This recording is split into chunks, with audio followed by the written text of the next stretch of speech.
பாரதிய ஜனதா தன்னுடைய தூதுவனாக, தன்னுடைய ஆளாக குருமூர்த்திய அனுப்பியிருக்கு.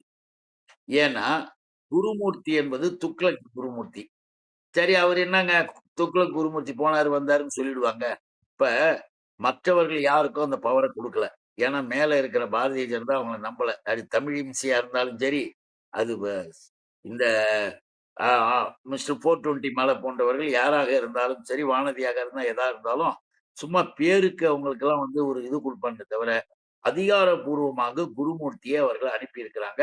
குருமூர்த்தி நான் ஒண்ணும் பிஜேபி கிடையாதுங்க. நான் எந்த கட்சியும் கிடையாது. நான் என்னுடைய ஓ நட்புக்காக நான் போய் பார்த்தேன். அப்படின்னு ஒரு கதைய சொல்லிக்கிட்டு, இப்ப ஒரு புரூடாவ விட்டுக்கிட்டு இருக்காரு. நாம பச்சையா அதுக்கு தான் பகிரங்கமாக கேட்கிறது. நீ உன் நண்பரை பார்க்க வேண்டுமென்றால், அவருடைய உடல்நலத்தைப் பற்றி மட்டும் விசாரிக்க வேண்டுமென்றால், நீ ஏன் அதிமுகவை சேர்ந்த சைதை துரைசாமிய கூப்பிட்டுக்கிட்டு போற? அத கேட்டீங்கன்னா, அதுக்கெல்லாம் பதில் வராது. இது எதுக்காக மீண்டும் நம்ம சொல்றோம்னா, எல்லாரும் சிந்திச்சு பார்க்கணும். அவங்க பேசுனதே அரசியல் தான். அரசியல் தான் பேசி அவர எப்படி அவர தன்வயப்படுத்துறது, எப்படி தன் பக்கம் இழுக்கிறதுன்றது தானே தவிர, அப்பா, மகனுடைய சண்டையெல்லாம் தீர்த்து வச்சு அவங்க நல்லா இருக்கணுன்ற எண்ணம் கூட குருமூர்த்திக்கெல்லாம் வராது.